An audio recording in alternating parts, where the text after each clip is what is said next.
आज के स्टडीज के इस लेक्चर में बात करेंगे मैट्रिमोनियल केसेस की, यानी कि पति और पत्नी के बीच में जो विवाद उत्पन्न होता है, इसके बाद पति या पत्नी कोई भी लीगल एक्शन लेते हैं, कोई भी केसेस करते हैं, तो उन्हें किन किन बातों का ध्यान रखना होता है। तो ये जानकारी पति और पत्नी दोनों के लिए ऐसे मैं 10 ग्राउंड बताने वाला हूँ, 10 कारण बताने वाला हूँ, 10 नियम बताने वाला हूँ कि जो आपको पूरे केस के दौरान काम आएंगे। और अगर आप एक छोटी सी भी गलती करते हैं तो ये आपको नुकसान भी पहुंचा सकते हैं। इसलिए ध्यानपूर्वक इन नियमों को समझ लीजिएगा, लिख लीजिएगा और फिर अपने एडवोकेट के साथ बैठकर इस पर विचार विमर्श अवश्य कीजिएगा, ताकि आप अपने केस में बेहतर तरीके से पक्ष रख सकें और अपनी जीत सुनिश्चित कर सकें। तो ये लेक्चर पति और पत्नी दोनों के लिए। जय जनेन्द्र, मैं हूं मुकेश जैन।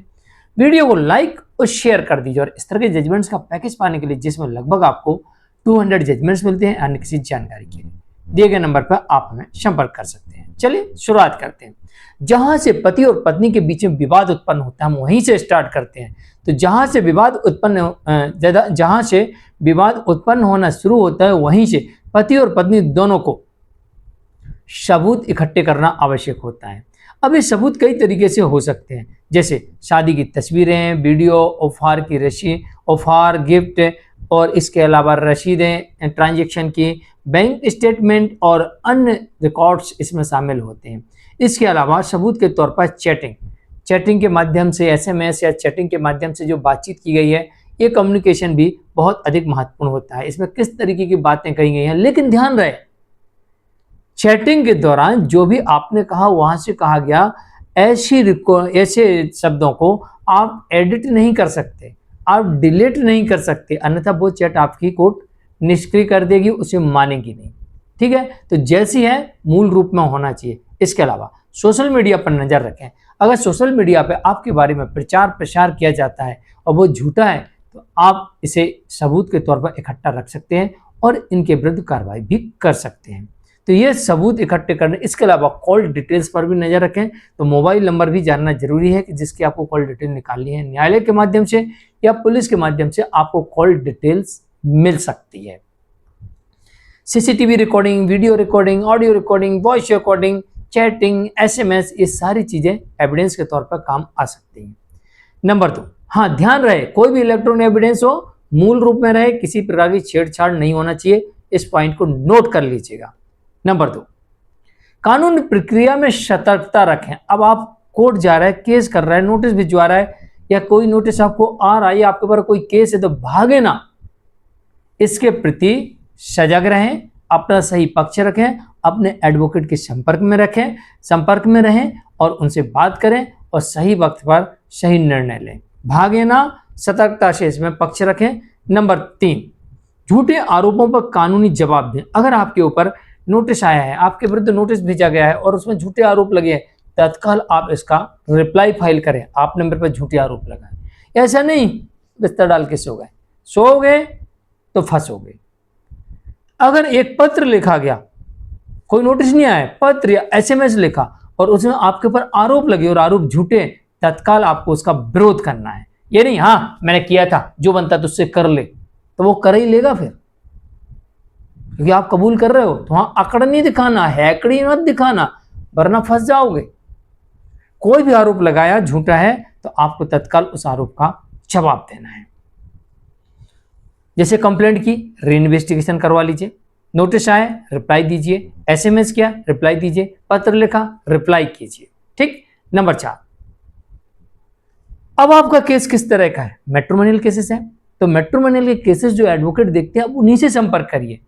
प्रॉपर्टी का केस है तो जो एडवोकेट प्रॉपर्टी के केस देखते हैं, आप उनसे संपर्क करिए। तो जैसी कैटेगरी आपके केस की है, वैसे ही आपको एडवोकेट चुनना है। तो अनुभवी एडवोकेट को चुनें और अपना केस उनसे डिस्कस करें। नंबर 5, कोई भी दस्तावेज पर सिग्नेचर करना है, चाहे अपने एडवोकेट करवा रहे हो, चाहे उनके एडवोकेट करवा रहे हो, चाहे पुलिस वाला करा रहा हो, चाहे कोई भी करा रहा हो, बिना पढ़े किसी भी दस्तावेज पर सिग्नेचर मत करना। अब आप कहोगे साहब पुलिस स्टेशन में जाते थे वो तो पढ़ने नहीं देते, डंडा दिखाते। देखो पुलिस स्टेशन के अंदर कोई भी कागज पे आपने सिग्नेचर किए और आपने कोर्ट में जाके बोल दिया कि साहब ने डंडे की दम पे कराया था, तो वो सिग्नेचर की उतनी वैल्यू नहीं रह जाती, उस कागज की उतनी वैल्यू नहीं होती है। क्योंकि फिर तथ्य और परिस्थितियां भी देखी जाती हैं, इसलिए वहां आपको बहस नहीं करना। बाकी जगह जहां पर भी सिग्नेचर करें, पढ़ें पेपर को, सिग्नेचर करें, डेट और टाइम अवश्य डालें। नंबर 6, लेन देन व आय का सही रिकॉर्ड रखें। कई लोग क्या करते हैं, अपनी इनकम छुपा लेते। अरे भाई साहब, इनकम छुपाने की बजाय खर्चे बढ़ाओ ना। आपको इनकम छुपाना, खर्चे बढ़ा दो, छुप गए। तो इनकम का, आय और व्यय का जो रिकॉर्ड रखेंगे वो बिल्कुल से। कई लोग क्या करते हैं, खर्चे को फर्जी खर्चे दिखाना शुरू कर देते। नहीं, गलती नहीं करना। रियल खर्चे दिखाना है, रियल इनकम दिखाना है। रियल खर्चे भी बढ़ सकते हैं, रियल इनकम भी बढ़ सकती है। ठीक, तो आपको सही जानकारी देना है। इसमें सबूत के तौर पर क्या लगेगा, बैंक स्टेटमेंट। इस बात का ध्यान रखिएगा। नंबर 7, लेन देन में पारदर्शिता रखें। केस के दौरान जो आप पैसा देते हैं पत्नी को या कोई भी चीज देते हैं, तो लेन देन के दौरान पारदर्शिता रखें। अपने एडवोकेट के साथ भी पारदर्शिता रखें। उनसे पहले अपने केस के बारे में क्लियर बातें कर लें। साहब कितना पैसा देना, 1 टाइम देना, 2 टाइम देना, 3 टाइम देना, हर पेशी पे देना, जवाब बनाने का कितना लोगे, आपत्ति का कितना लोगे, ये सारी बातें आप क्लियर कर लीजिए। ध्यान रखिएगा। और वाइफ को पैसा दे रहा है तो वाइफ के नाम के अकाउंट में ही पैसा देंगे, नकदी पैसा नहीं देंगे, किसी दूसरे के अकाउंट में नहीं देंगे और किसी वॉलेट से ट्रांसफर नहीं करेंगे। सीधे बैंक से डायरेक्ट ट्रांसफर उसके खाते में पैसा करेंगे। और जब तक मेरे पास नहीं हो पैसा देना है, तो जो वाइफ का नाम लिखा हुआ है पिटीशन में, उसी नाम का हम बैंक डिमांड ड्राफ्ट बनाकर कोर्ट के समक्ष दे देंगे। इसलिए पैसे के लेन देन में सावधानी रखें। नंबर 8, व्यवहार और भावनात्मक संतुलन बनाए रखें। कई बार क्या होता है, कोर्ट के अंदर आपको गुस्सा दिला दिया जाता है, रास्ते में गुस्सा दिला दिया जाता है, आप लड़ मरते हैं, उल्टे फंस जाते हैं।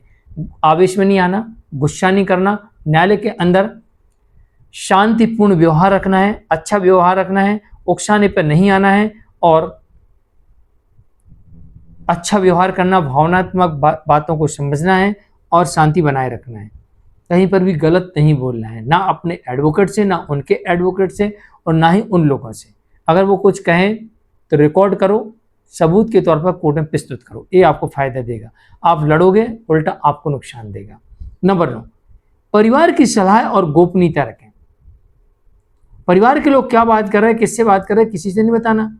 अपने घर की बात घर में रखो, बड़े बुजुर्ग कह गए, इस बात को मान के चलना। अगर आपने घर की बातें दूसरों को बताना शुरू कर दी, समझ लीजिए कि आपने अपने ही गाड़ी के टायर में छेद कर दिया, हवा निकलना शुरू होगी और एक दिन वो पूरा पंचर हो जाएगा। तो अपने घर की बातें किसी को नहीं बताना, व्यक्तिगत बातें किसी से शेयर नहीं करनी चाहिए। कोर्ट की उपस्थिति। 10 नंबर, ध्यान रहे, कोर्ट बुलाए या पुलिस बुलाए तो आपको उस तारीख पर उपस्थित होना आवश्यक है। हाँ, आपको किसी बात का डर है, अपने एडवोकेट के साथ ही, चाहे पुलिस स्टेशन हो और चाहे कोर्ट हो, उपस्थित होइए या एडवोकेट की सलाह पर उपस्थित होइए। पर बुलाया गया तो जाना आवश्यक है, वरना कट जाएगा आपका वारंट, चले जाओगे जेल, बिगड़ जाएगा केस। तो ये थे 10 ऐसे कानूनी अधिकार, नियम कह सकते हैं आप इन्हें, अधिकार कह सकते हैं इन्हें आप, और ध्यान रखने योग्य बातें भी आप इसे कह सकते हैं। इन्हें आप पूरे केस के दौरान ध्यान रखिए, चाहे पति हो चाहे पत्नी हो।